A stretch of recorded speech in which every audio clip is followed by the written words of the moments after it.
I want to hear you say it. We are so fucking back! Hi there. Welcome back to Temptation's Ballad. Thank you all so much for your patience with me as I went through my break there. And thank you all so much for your continued support, as the channel has surpassed 300 subscribers. Oh my god, I am forever grateful for this, you have no idea. But I am finally back once again, and so we're ready to continue where we left off. With our idiot now duo at the fighting ring after the mysterious cloaked figure has seized control of everyone's minds, including our beloved Sid Shrikewood, leaving only Artemi and Cole to deal with the situation on their own. And also a naked tiger, but we're not going to talk about that. Before anything else is said and done, let's have our blatantly obvious content warning. Temptation's Ballad is a gay 18+ visual novel, so minors and non-enjoyers be gone. For everyone else, let's dive right back into it, shall we? Lights, camera, action. A few minutes after Clyde struggled to put on his loincloth, the three of them huddled around the office desk to discuss the current situation. Artemi stood a considerable distance away from the couch as she explained to Clyde about the Cloaked Mage's actions. The tiger listened and massaged his temples in disbelief. All this happened while I was out? Jeez. I don't remember anything after leaving the fighting ring to check on my office. Yeah. That mage must have charmed you and stolen the crown while you were out. You gotta be more careful, Clyde. Artemi shot Cole a confused glance. But I thought you said... Ouch! The hyena kicked her from under the table with a "will you shut the fuck up" look on his face.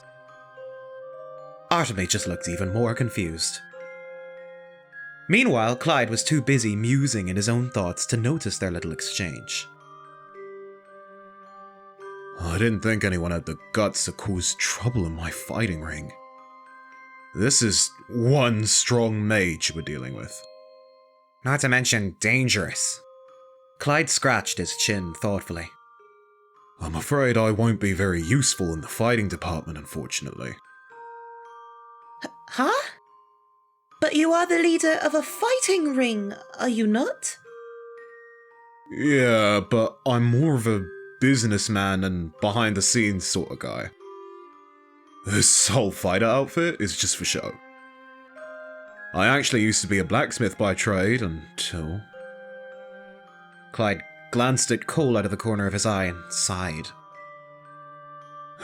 Anyway, back on topic. If I understand the situation correctly, our next best course of action should be to figure out a way to free everyone from this mage's spell. That will prove quite difficult. I cannot confront them head-on since the mage would just force the mind control people to retaliate. Or use them as meat shields. Artemi nodded solemnly. I am not willing to risk the lives of innocents. It appears that my dispel magic is able to break people free from the mage's hold. However, I cannot cast anything in that mage's presence, since they will simply counterspell my attempts. To make matters worse, I can only cast my spells a limited number of times without rest. It would be impossible for me to dispel every mind-controlled person individually. Oh, I see. Then our best chance is to land your dispel magic on the mage directly, and end the mind control spell at the source. After that, we can just outnumber the mage and kick their ass. Artemi nodded again and scratched her head thoughtfully. The main problem is that the mage will see us coming and counterspell us before we get the chance. She turned towards Cole, who had been fidgeting nervously at the other end of the desk. Sir Cole, you are much more experienced with battle than I am, yes? What would be a viable strategy from your point of view? Cole jerked up from his nervous daze with a scoff. What? Why are you asking me? I'm not dealing with any of this shit. Artemi froze. Excuse me? Cole hopped off his seat and paced around the office with nervous energy. There's a ton of secret exits in this building, right? Let's just run while we have the chance. After we get away, we can just call the church knights or city watch to take care of this. This isn't my problem. An uncomfortable silence settled across the table as Artemi and Clyde stared at him in surprise. Clyde sighed and closed his eyes. You haven't changed a bit, have you? Artemi slammed her fist into the table and stood up. Her voice hissed furiously through gritted teeth. Absolutely not! We must rescue everyone here, including Sir Sid! It is possible that this Cloaked Mage will harm the people here to remove witnesses! It is our duty to protect them while we still have the opportunity to do so! Cole averted his gaze from Artemi's intense glare and crossed his arms. Hey, Sid is a nice guy and all, but I'm not gonna risk my life for someone I just met. That's not my job. I just agreed to helping you find your missing stuff and maybe earn some gold on the side. Battling a crazy mind-controlling mage was nowhere on the to-do list. Something snapped in Artemi. She forcefully pulled Cole close by his shoulder strap and almost lifted him off his feet. Her fangs bared inches from his face. Sir Sid believed in you! He believed you were a good person, someone worth fighting for! How can you just abandon him? Cole's heart raced painfully against his chest as he leaned back from the furious night. Artemi's usual polite grin vanished into a feral rage. Well, Sid's kind of a simpleton. He'd probably fight for anyone who gave him the time of day. Artemi's grip on him tightened. He shielded you with his own body during the wagon crash this morning. He was willing to fight countless men in this illegal fighting ring simply because you commanded him so.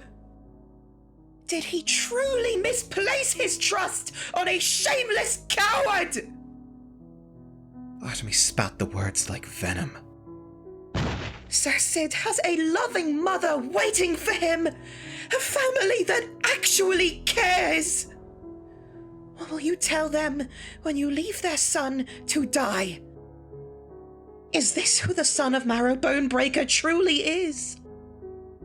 A heavy, intense silence filled the room, interrupted only by Artemi's fuming growl and Cole's thundering heartbeat. The small hyena swallowed, his shoulders shaking.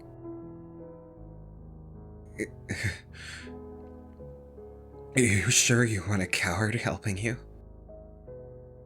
The fists that kept Cole hoisted in the air suddenly laxed. The hyena dropped to the ground with a yelp.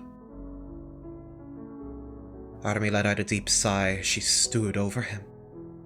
Her eyes were closed and her brow furrowed in her effort to wrestle with her own temper. I know that you are capable of great acts of kindness if you truly wish to do so. Perhaps courage too. I just don't understand what is stopping you. That familiar hollow feeling engulfed Cole's chest once more as he stared up at Artemi's disappointed eyes. He slowly picked himself off the floor with a sigh. It always came back to disappointing people, didn't it? Clyde gently cleared his throat. Not to kick the little guy while he's down, but things will be difficult even with Cole's help. It's just the three of us against the entirety of the fighting ring crowd. What could we actually do in this kind of situation? Well, quite a bit if you put a little thought into it. Cole sighed and began digging through his pockets. He pulled out an arcane crystal with a glint in his eye. I think I've got a decent plan to dispel that mage's control. Hey, Nighty, can you do something for me with that magic of yours? Artemi stared at Cole quietly for several moments. Can we count on your help? The anger in her eyes had subsided, leaving only a tired, withering gaze. Even so, Cole felt his chest lurch as they made eye contact. I have a bad history with those two words in sequence, and I am not going to address that any further than that. Those who know, know, and if you're watching this, hi. Sure. Artemi sighed. Very well, Cole. Explain your plan.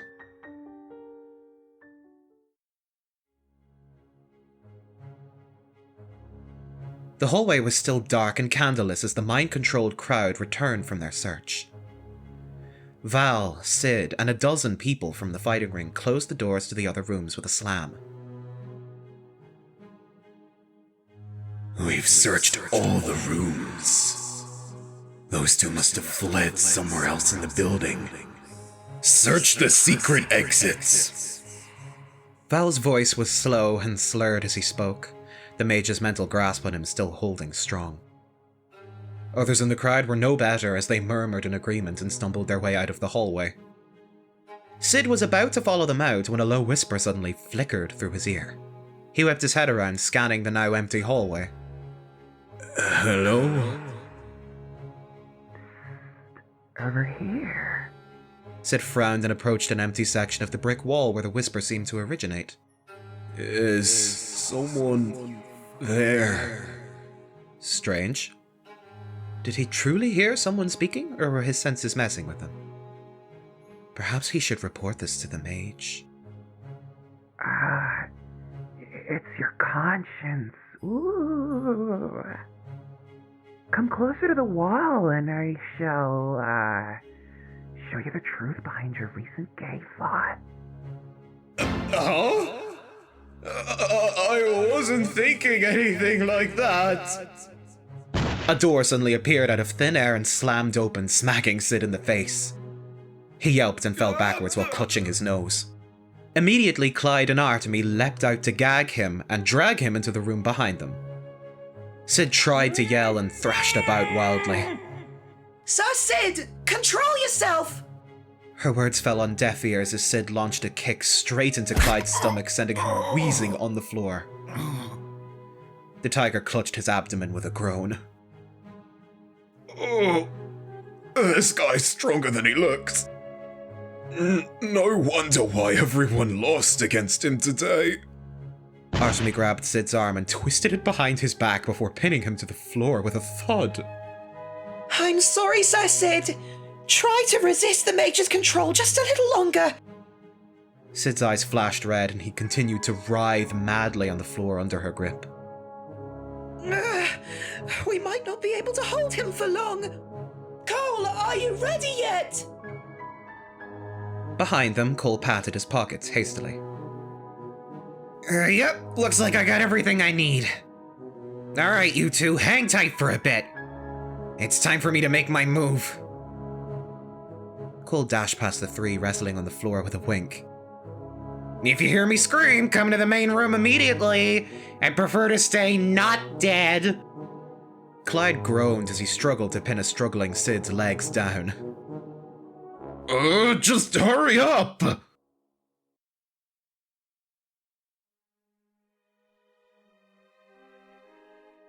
The cloaked figure grumbled with increasing frustration.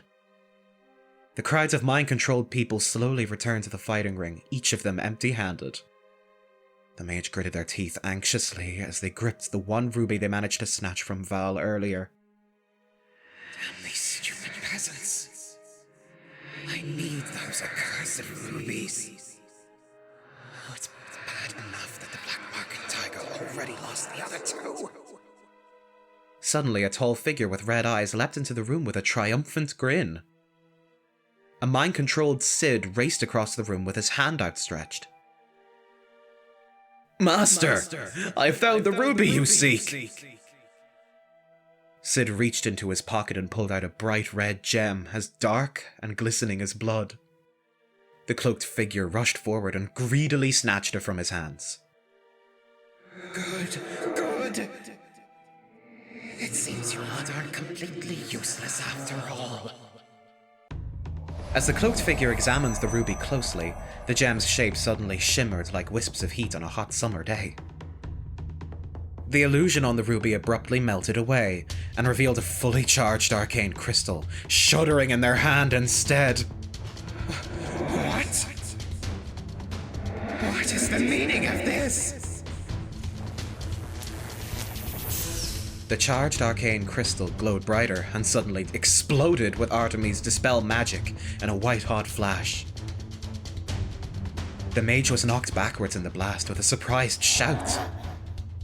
As they fell, the mage felt their grip on the minds of the crowd dissipating.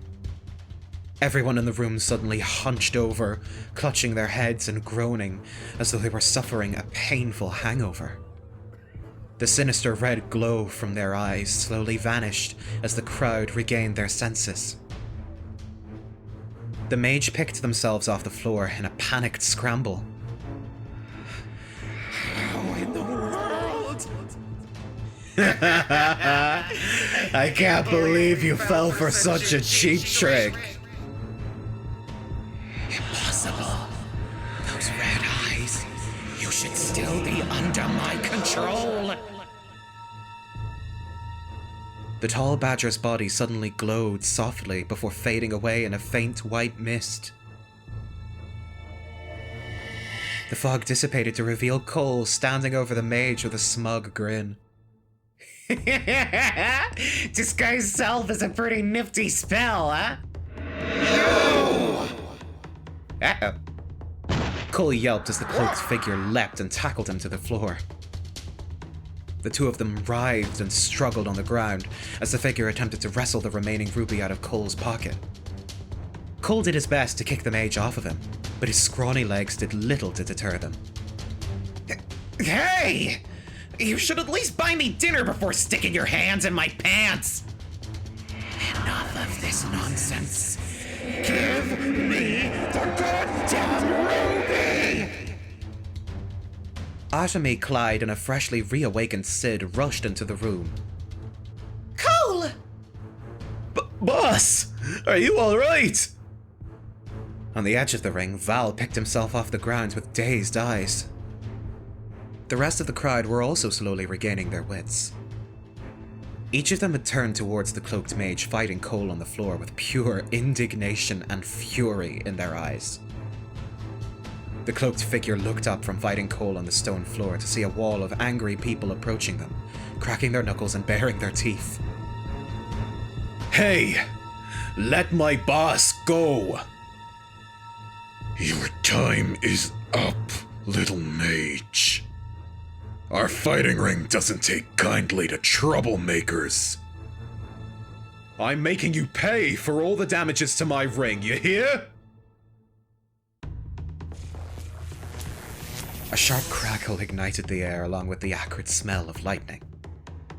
Artemi readied another javelin of electricity and trained her sights on the cloaked mage. Unhand Cole! Immediately! I shall show no mercy to those who dare harm the innocent civilians of Axia! The mage looked up and hesitated for a split second. It was enough for Cole to squirm out of their grip and leap safely into the crowd. Artemi launched her guiding bolt the second Cole was at a safe distance. The bolt of lightning shot through the air, branches of electricity trailing behind it like a furious comet in the mage's direction.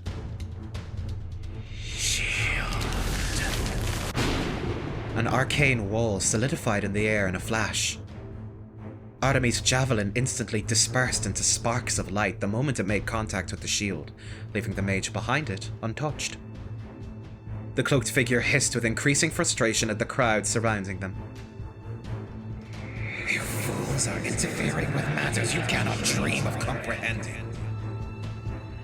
Now give me that ruby. Artemi snarled and drew her sword. You dare put the lives of innocent people in danger for a piece of jewelry! Are you serious? Her voice rasped with barely controlled fury. You understand nothing.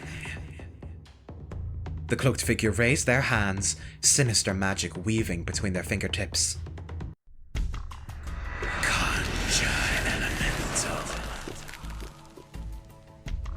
The bricks and stones of the building suddenly began shuddering violently. Brick by brick, a wave of stones toppled out of the walls and conjoined together into a dozen stone figures standing at the center of the fighting ring. The earth shook as the massive stone elementals approached the crowd, each one towering over even the tallest fighter of the ring. The crowd screamed and immediately began retreating. Clyde watched his fighting ring fall to shambles with a hint of despair in his eyes. This won't end well. I'd hate to admit it, but we must retreat as well. Our bare fists won't do much to solid stone. Stand aside. A painfully intense light suddenly illuminated the room. Cole and Sid shielded their eyes from the glow, their eyes watering from the brilliance.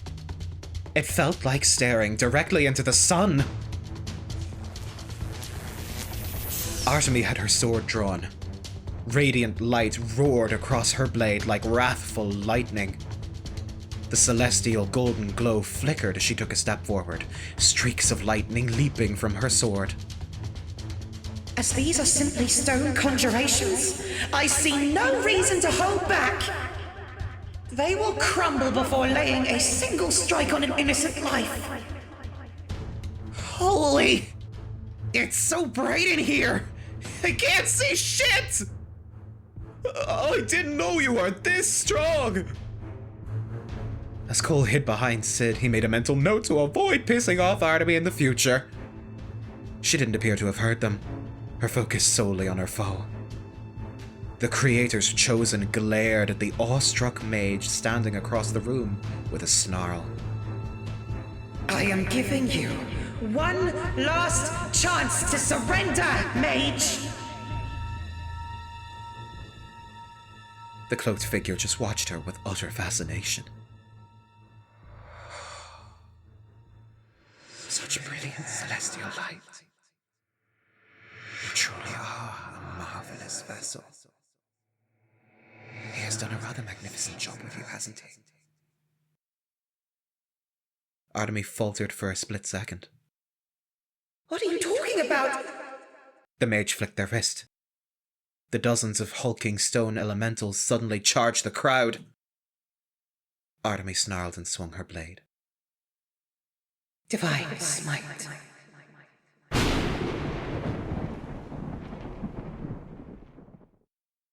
The earth shook violently as deafening thunder cut through the air. The dozens of stone elementals immediately shattered into a shower of pebbles from a single swing of Artemi's blade. The world faded away to a haze of white, filled only with the acrid smell of ozone and crackling electricity.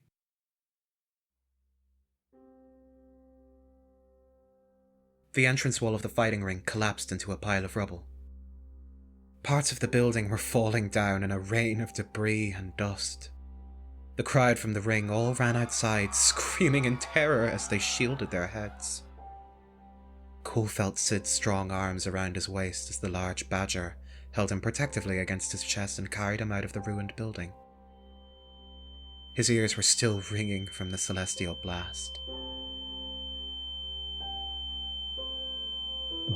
Boss! Boss! Boss! Are you okay? You didn't hit your head, did you? How many fingers am I holding up? None. Your hands are on my ass right now. Sid yelped and dropped him like a hot potato. Cole's behind hit the floor with a painful thump. Ow! What was that for? Sorry, I just panicked. Sorry for touching your butt. Cole picked himself off of the ground with a huff. Well, if you have the energy to freak out like this, I know you're all right too. He stared at the blushing badger slowly. Sid's shirt was peppered with holes. The skin on his back was angry with red scratches and cuts from where he shielded Cole from the falling debris. A flash of guilt burned inside Cole's chest. He almost left the big guy behind. Behind them, Clyde climbed out of the rubble and stared at the destruction in shock. My ring. My business. More guilt fluttered through Cole as he gingerly approached his ex. He reached out and gently squeezed the tiger's hand. Hey, man. It's no big deal. Pop is a big fan of your work. He and Hamish can probably talk to a few folks and get your ring up and running again. The tiger continued staring at the collapsing building, his expression unmoving. Cole frowned and shuffled his feet uncomfortably. Clyde? Do you need a place to stay tonight? There's always room at the Bone Breakers if you want. Clyde sighed and quietly shook his head. I think you've done enough. Cole fell silent. I understand. I'll give you some space. He retreated back to Sid's side with an uncomfortable grimace. Sid glanced between the two in a mixture of confusion and worry. Boss? Is everything alright? Sure. Though I wouldn't call today a great success. Artemi suddenly rushed out of the collapsing building and glanced around frantically. Where did that mage go? I searched the entire building, but I could not find a trace of them. Cole and Sid exchanged surprised looks and scanned the large alleyway. The cloaked figure was nowhere to be found. Maybe your big chosen one smite and vaporized them? That was one hell of a blast. Artemi shook her head. Nay, I doubt my divine smite is capable of that. Well, the most logical explanation is that they escaped. They're a mage after all. Probably used some sort of spell to teleport out of there before getting hit. They could be anywhere by now. Artemi dropped to her knees, utterly crestfallen. I failed. What will I tell Her Excellency? Hey, deep breaths. Don't go all panic attacky on us again. Cole patted her back with a sympathetic smile. Think positive. At least we recovered the crown itself. What's a few jewels to the royal prince anyway? Artemi blinked and looked up optimistically. I've forgotten. Cole, do you still have one of the rubies? Oh, right. It should be here. Oh. Cole rummaged through his pockets and froze. Uh-oh. He grimaced and gave Artemi a sheepish shrug. I don't have it. That mage must have grabbed it out of my pocket while we were tussling on the floor. The hopeful glint in Artemi's eyes instantly vanished. She buried her face in her hands, head hung low in shame. And my first day outside the church district has been an utter disaster. Her Excellency was right. I'm a sham of a chosen one. Hey now, don't beat yourself up too much. I mean, sure, you lost a few gems and collapsed the front of a building. But you saved the lives of everyone here. This place was an illegal operation anyway. More importantly, you and the boss saved me. But that mind-controlling spell felt awful. I'm glad I got my wits about me again. I owe the two of you big time. Cole looked away guiltily. Artemi caught sight of his expression but stayed silent. I am glad you are safe, Sir Sid. Sid flashed her an enthusiastic grin. I can't believe I got rescued by the creators chosen on my first day of work. Wait till Mom hears about this. It's amazing I got to meet you today. Artemi watched Sid's giddy laughter with a soft, tired smile. You are too kind. I envy your optimism, Sir Sid. Speaking of good things, let's talk about your pay for today, shall we? Hey, it's your first day of work as an adventurer. And the best part of adventuring is getting paid. Cole opened up his small coin sack stuffed to the brim with gambling money and the recovered obsidian crown. Here's your crown, Nighty. Cole turned towards Sid as he continued digging through his pouch. And for you, here's an even split of the winnings from the fighting ring. Not bad for a hard day's work, eh? Sid watched, stupefied, as Cole poured a large pile of coins into his hands. This was more than his family made in a week. Maybe he'll be able to take his parents on vacation, or at the very least give his mom a break from work. He finally did something worthwhile. Sid's grin widened as he gripped the coins tightly.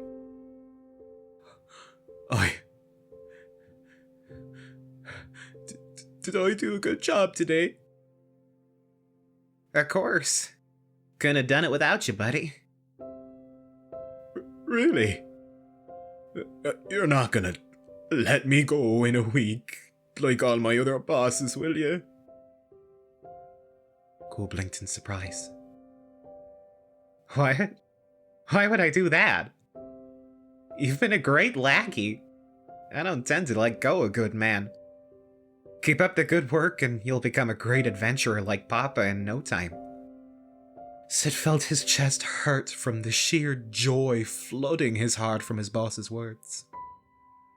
Maybe he wasn't such a disappointing son after all. He let out a hearty laugh and swept Cole off his feet in a smothering hug. Oh, thank you so much for taking a chance on me, boss. I promise you won't regret it. Hey! Let me down, you big oaf! We haven't gotten to the point where we exchange casual hugs yet. Sid's voice suddenly cracked and trembled as he held Cole close. Cole glanced up and froze. Oh no, don't give me that. I can't deal with crying people. Sid laughed again and wiped away the happy tears with his arm.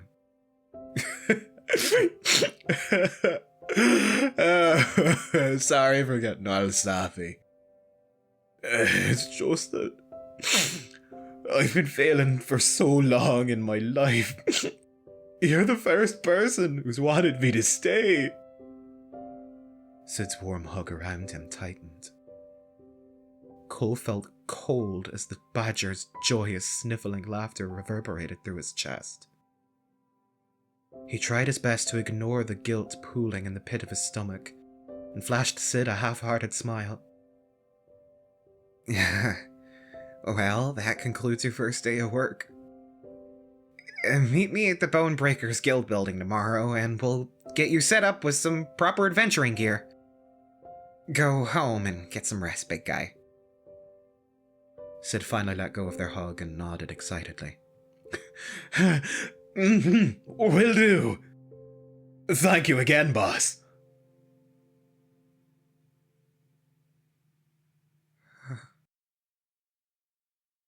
Cole turned towards Artemi's sullen figure quietly.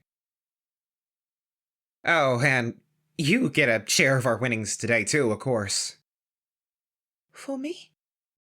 Yeah. We couldn't have gotten out of this mess without you, after all. He opened up his coin sack and poured out a generous amount into her hands. Artemi's gaze was cautious and rigid. Ah, an even split. How surprisingly fair.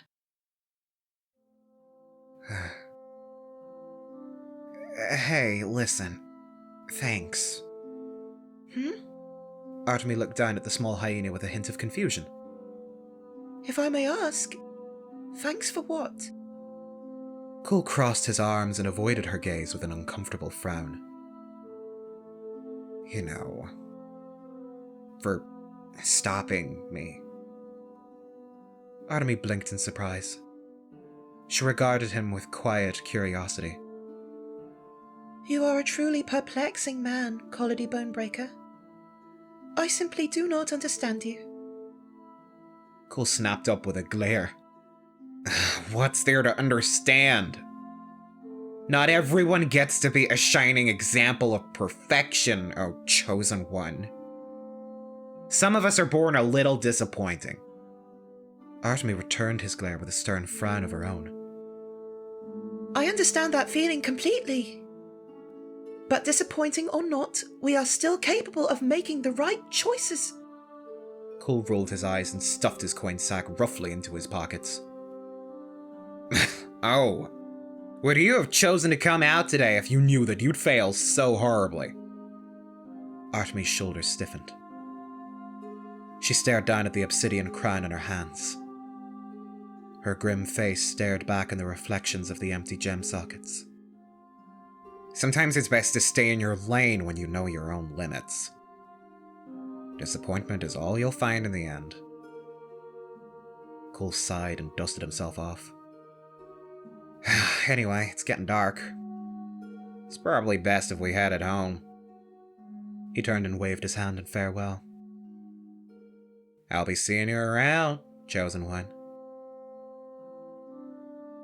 Artemi was left alone in front of the crumbling facade of the fighting ring entrance. She stared quietly at Cole's retreating figure.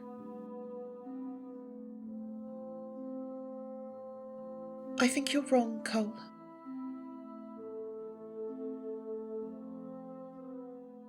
The city watch and the church's holy knights appeared roughly an hour after the explosion at Clyde's fighting ring. All the residents of the ring had fled by the time the authorities arrived, including Clyde and Val. The knights and city watch led a thorough search of the ring and confiscated most of Clyde's black market goods, but the rubies were nowhere to be found. All traces of the Cloaked Mage had disappeared, except for the scattered remains of broken stone from the destroyed stone elementals. Despite Artemi's insistence on helping them continue the search, the Holy Knights ordered her to return home. The City Watch gently reminded the Knights that Artemi and her friends were still wanted for driving a wagon through the front door of an arcane shop this morning, but the Knights waved it off and swiftly lifted the charges. And thus, so ends this adventuring party's hectic first day.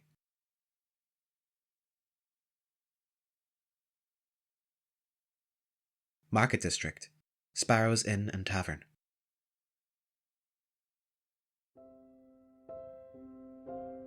Night had long fallen by the time Sid arrived home to the Sparrow's Roost Inn and Tavern. Business had closed hours earlier. The tavern was quiet and the dining area devoid of customers.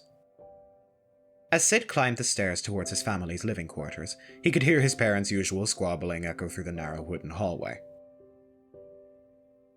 With a soft smile, he made his way towards the door. The room was filled with the delicious smell of warm stew as a pot simmered over the stove.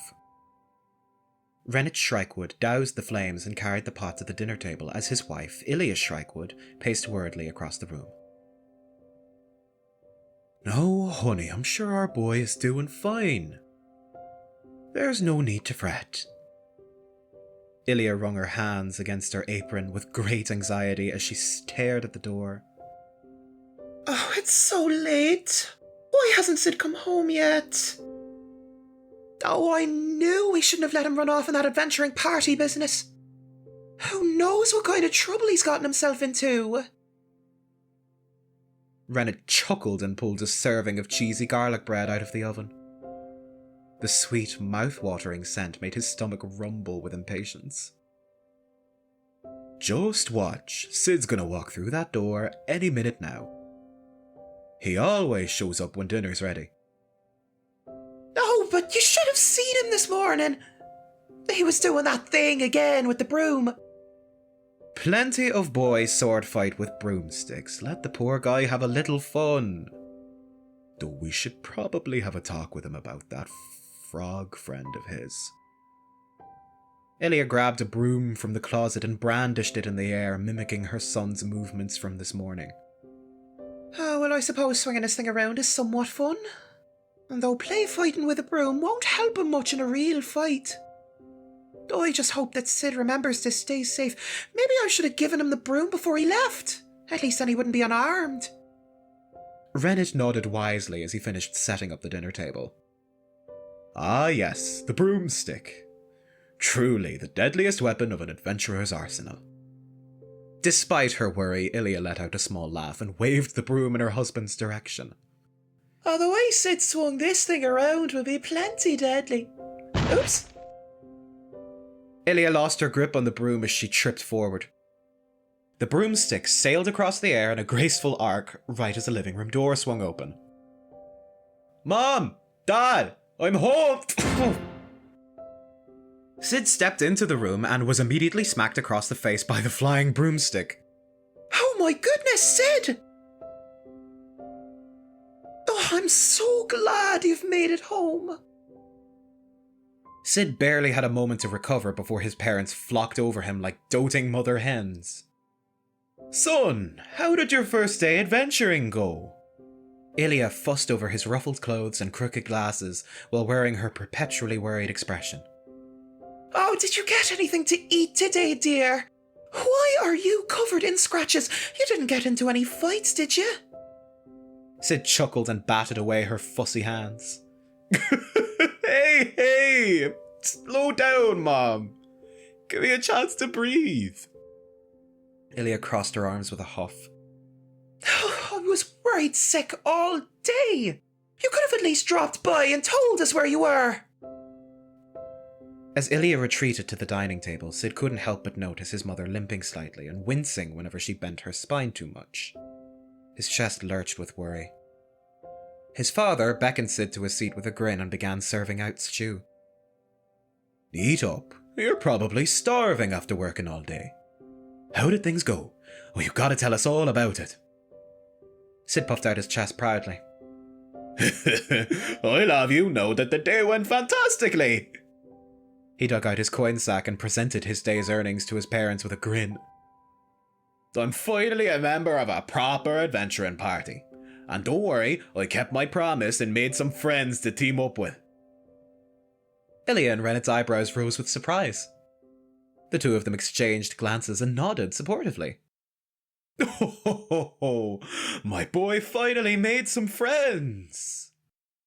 Oh, we're so happy for you. What kind of frogs are they, dear? Oh!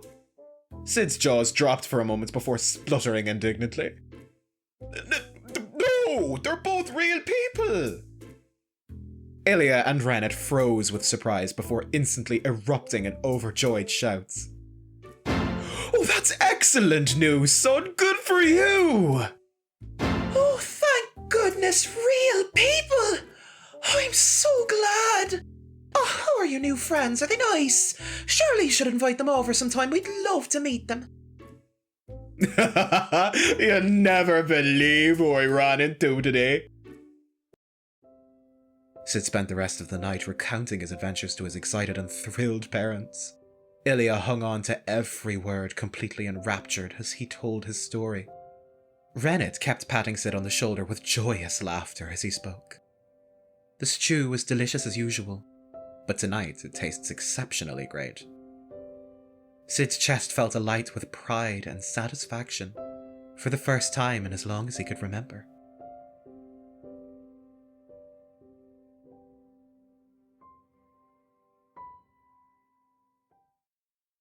Marauders District, Bonebreaker Mercenary Company, Guild Building.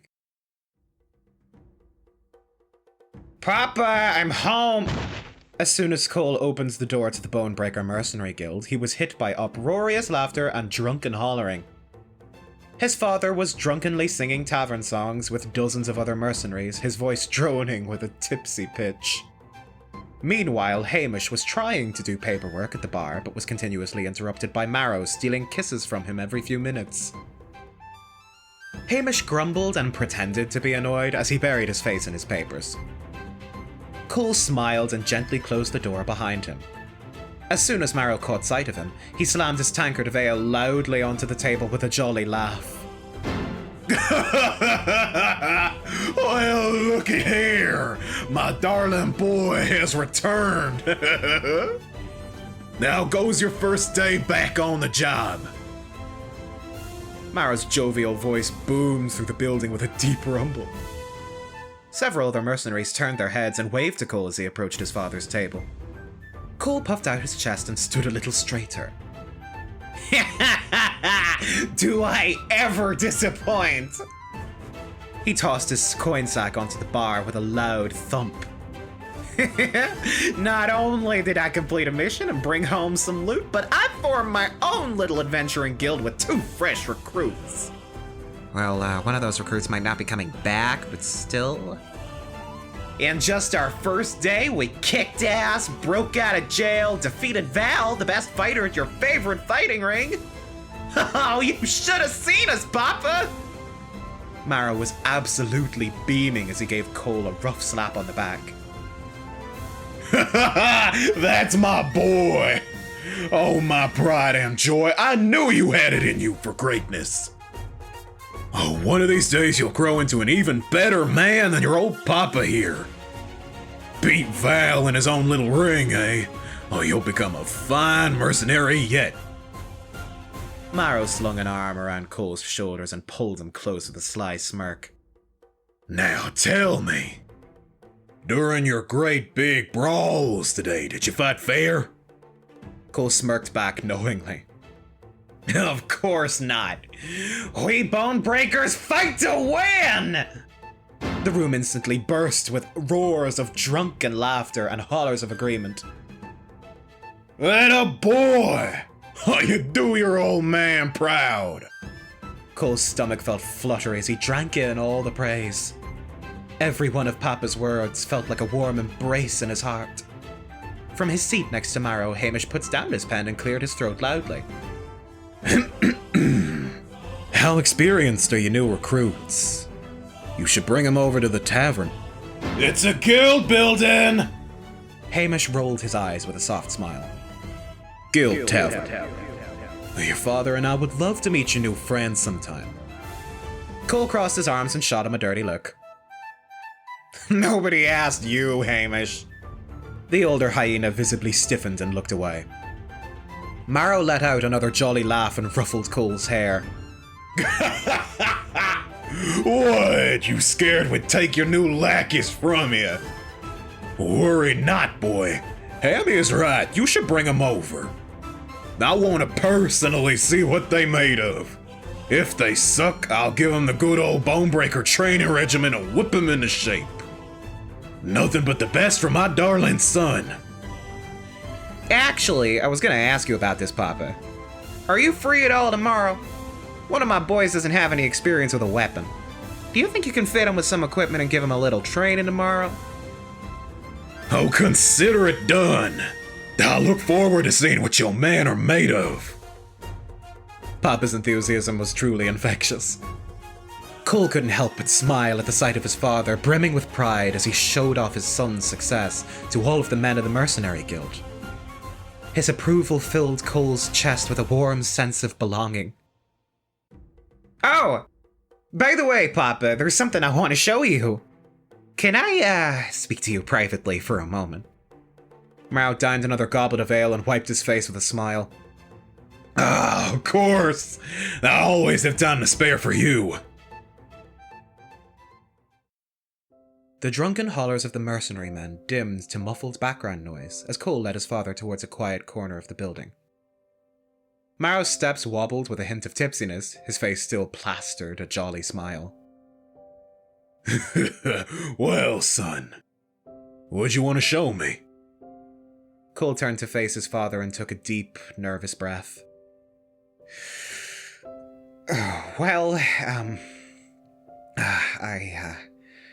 I just wanted to say that I really appreciated the new loot you gifted to me this morning. It, means a lot that you'd support me and stuff other than the usual mercenary business. Maro laughed and roughly tousled his hair again. Nonsense! You are the son of Marrow Bonebreaker. You deserve the best a father could give you. Cole cleared his throat. And you deserve the best a son could give too. I couldn't just accept your gift without giving something back, so, I got a little something for you. Cole reached into his pocket and pulled out a single, glistening ruby. He held it out to his father with trembling hands. Here you go. A one-of-a-kind gem for my best one-of-a-kind papa. Maro's jaw fell agape in surprise. His expression soon melted into a warm, heartfelt smile.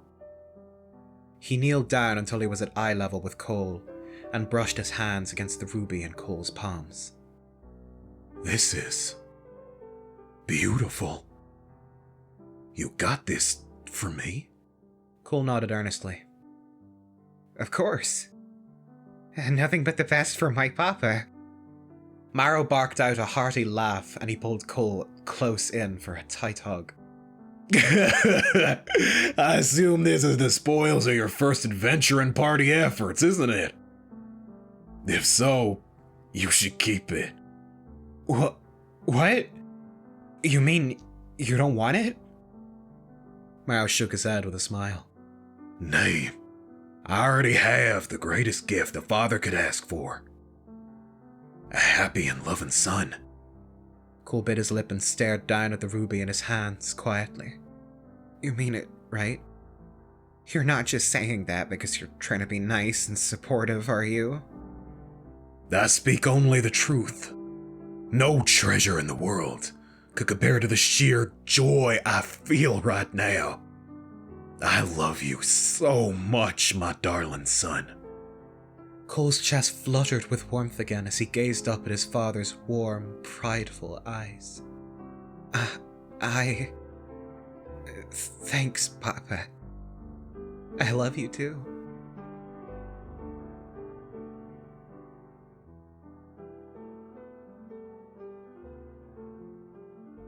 Church District, Grand Cathedral.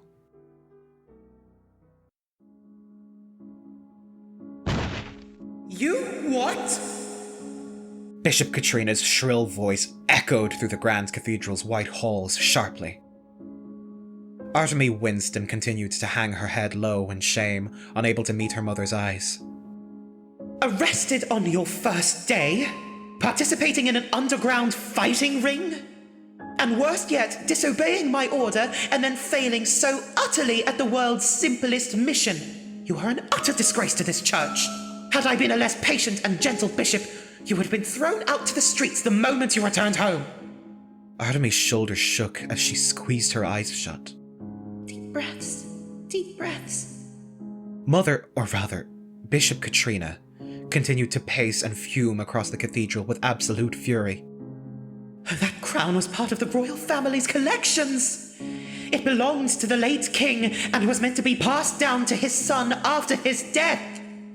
Do you know how utterly humiliating it was to tell the prince that my own daughter had lost it along with all its jewels? Katrina let out a heavy sigh. Thankfully, His Highness is a patient man. When I reported this news, he simply laughed and said that this might be a good learning experience for a whelp like you. She turned towards Artemi with a snide snarl. Prince Cassius has given you a mission. You have 1 year to find and recover the 4 missing rubies of his crown before his coronation ceremony.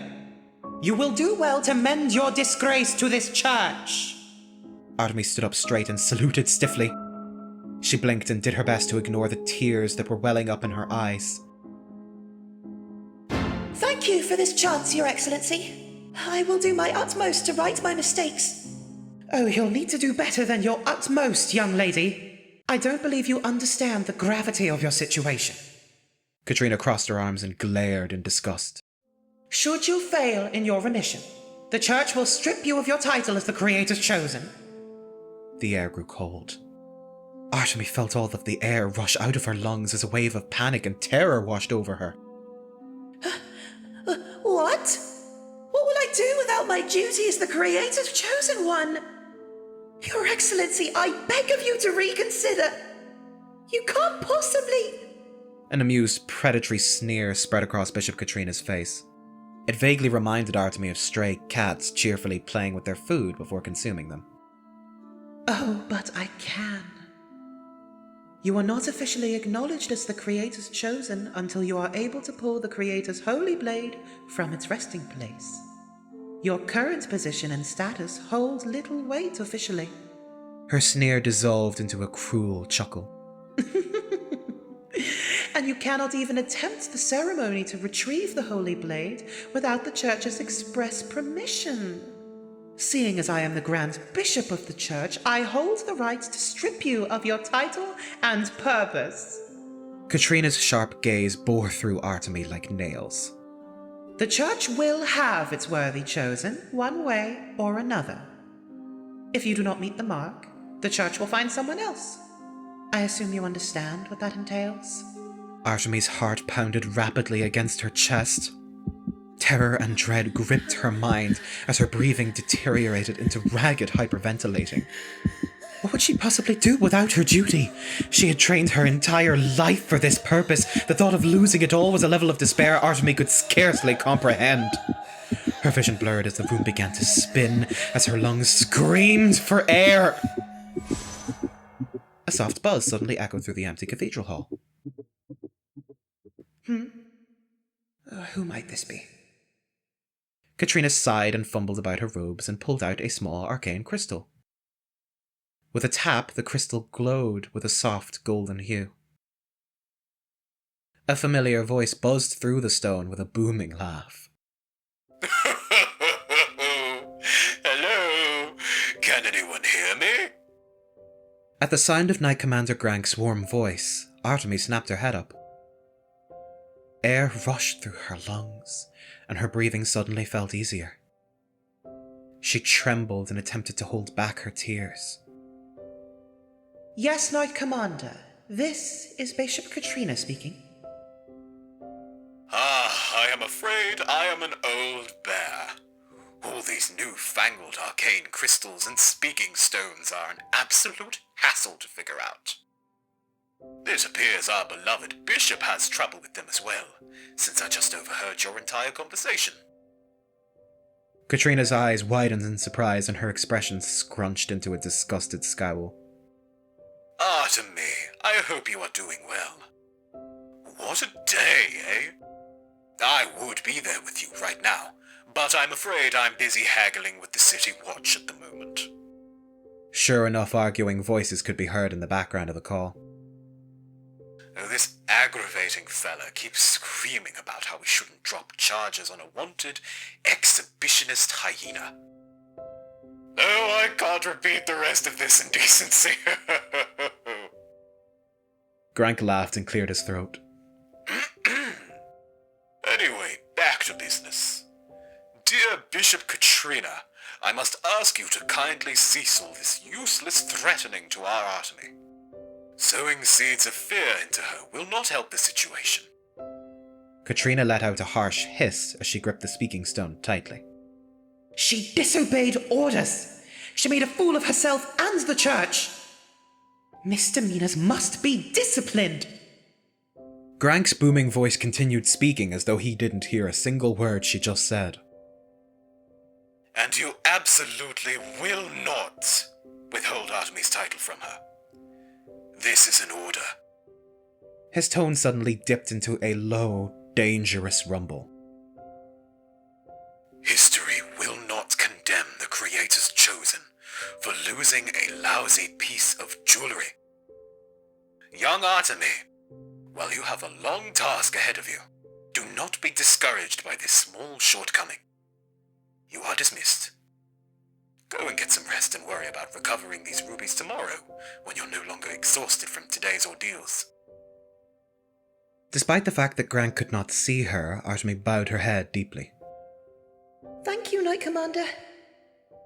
I will not let you down again. Katrina let out a low scoff. Knight Commander Grank Stormborn. You are the one who allowed her this mission despite my orders. Upon your head lies the consequences should she fail. Grank laughed cheerfully. I will happily take this wager.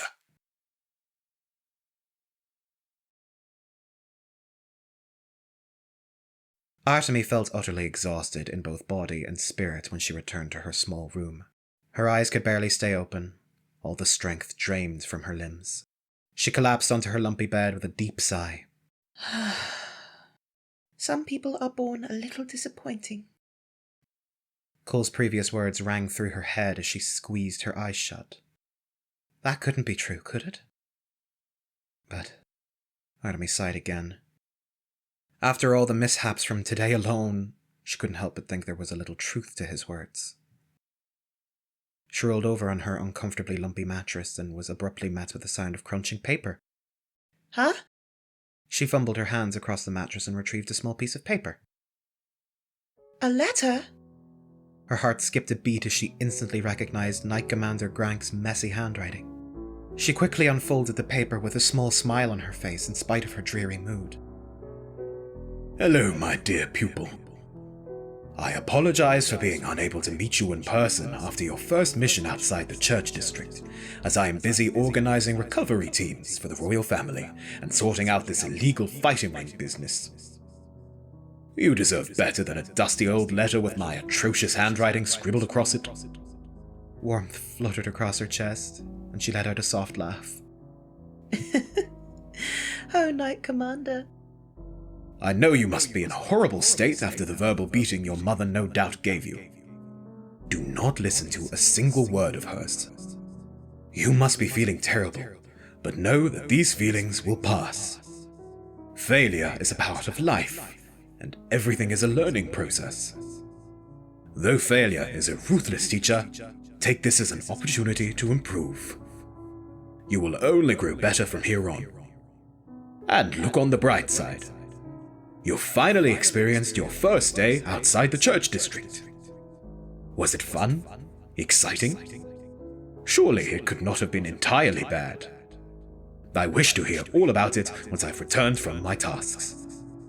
Prepare to tell the tales of your adventure when I return for our usual tea and cookie session. Did you make any good friends?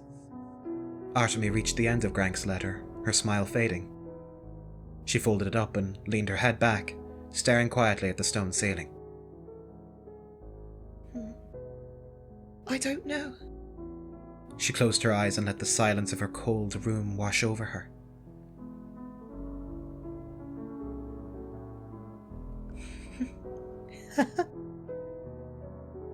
Well, I suppose I did learn something new today. Knight Commander, have you ever heard of a gesture called a high five?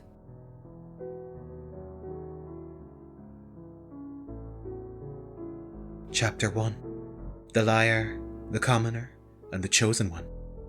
End.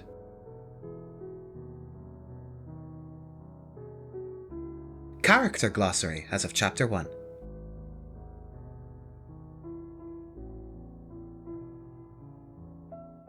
Collody Cole Bonebreaker. Species Hyena. Age 24 years. Class Bard. Profession Adventurer/mercenary. As the son of the legendary mercenary Marrow Bonebreaker, Cole is expected to follow in his father's footsteps despite his diminutive size and lack of strength. A compulsive and cunning liar, Cole has a talent of worming himself into and out of trouble completely unscathed. The same cannot be said of his companions whom he drags along with him. Items.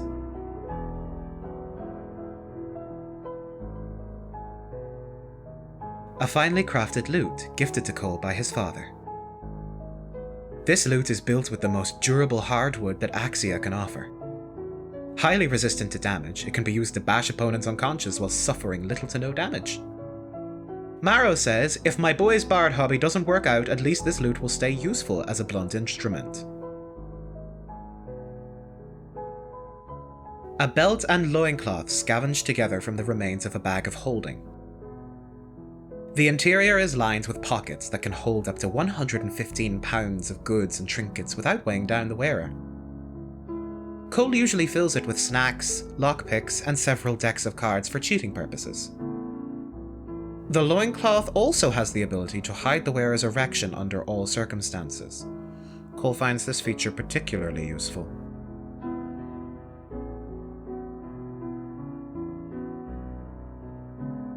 A handful of low-grade arcane crystals that Cole retrieved for a mission for Soul's Arcane Curiosities, but never bothered returning.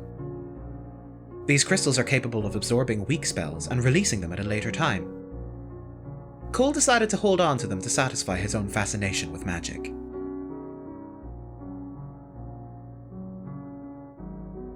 A ruby from Prince Cassius's obsidian crown. Cole stole it during his mission to retrieve the crown alongside Artemi Gauchier. The gem's interior glows with a sinister light. If gripped, one can almost feel the ruby pulse with a faint heartbeat.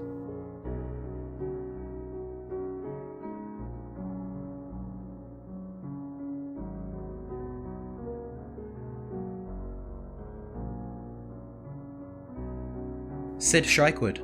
Species: Badger. Age: 22 years. Class: Fighter. Profession: Adventurer/unemployed? The humble adoptive son of a local innkeeper and cheesemaker, Sid dreams of one day becoming a famed adventurer. He has trouble concentrating on menial tasks, which led him to be fired from multiple jobs and apprenticeships in the past. But he is very hopeful that his current adventuring job with Cole will be what finally sticks. Sid admits that he's not exactly the smartest tool in the shed and is rather self-conscious about it, but believes that his incredible natural-born strength is his only redeeming trait. Items.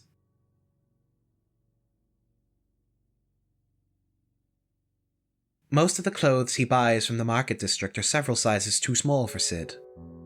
All of his clothes are hand-sewn and adjusted by Sid's mother to fit him better, but they are still rather small and tight for his liking.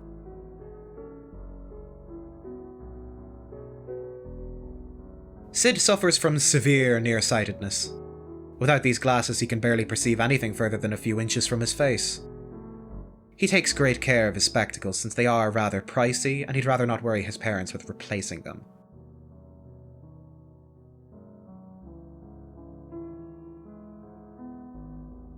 A rusty and aged fragment of what appears to be a claw weapon. It is the only keepsake Sid has from his birth mother, whom he knows little about. He keeps it with him as a lucky charm.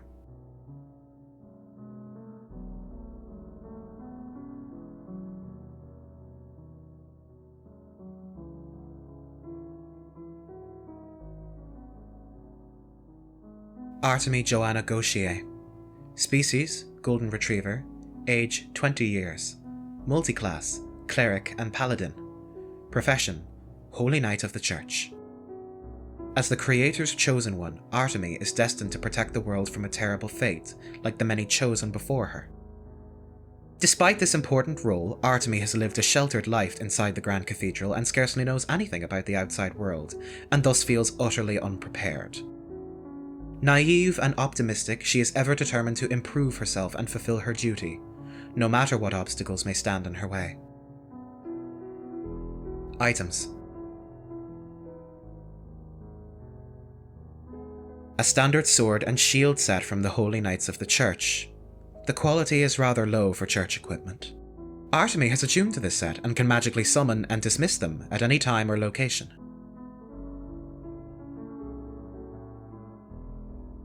A small, used candlestick worn to the last inch of its life. Small finger-like impressions line the sides of the candle, as though it had been gripped deathly tight by a young child. Artemi carries this in her pocket at all times as a solemn reminder. Artemi notably carries very little on her person, lacking even a basic coin purse. All of her earnings and material payments from missions go straight to the church's vaults. As Her Excellency likes to remind her, the Creator's chosen should maintain their humility and free themselves from worldly indulgences.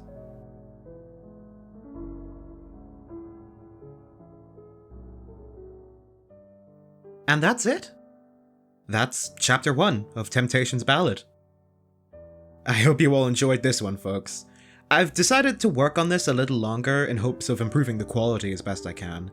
I'm going to be working on all my future videos like this to hopefully make them as good as I can with what I have to work with. So, yeah, they may take longer as a result, and uploads may be fewer and further between, but I mean, that's just me at this point, isn't it? But yeah, that just means they'll be better when I do put them up, hopefully. Anyway, can we talk about this chapter? I want to talk about this chapter. I love this chapter so much as an introduction. It works so well. And I especially love the main character's little outros towards the end. Those are brilliant. I love especially how they directly mirror their intros. It's so great. It's so great. The only thing in this world that could possibly have improved that for me is if they were in Liar, Common, or Chosen One order, but I mean, I don't know how you would do that and carry the same effect as you do when you put them in order of increasingly less wholesome and increasingly more fucking dire. So I will just applaud and move on. So to recap, Cole stole the ruby and Artemi is Cole, I love you, but what the fuck, man? But yes, I'm gonna leave this episode here. I'll be leaving links as I usually do in the description to where you can support Shirokoi, the writer, and to where you can also support me, please. And maybe you might also like this video, subscribe to the channel, all those things that YouTubers tell you to do these days. But incidentally, you should absolutely support Shirokoi, because he has, since I've been working on this, released the start of chapter 4 for Patreon supporters and given a general UI update and story update and quality of life update for the public. It's great. He has also fucking retconned some shit, so my playthrough is no longer accurate. Thank you, Shirokoi. Affectionate. No, please do go and support him. He's great. But yeah, that's more than enough rambling out of me for now. This has been Pink Wisp, reading Temptation's Ballad. Thank yous all very much for watching, and I'll see yous in the next one. Take care.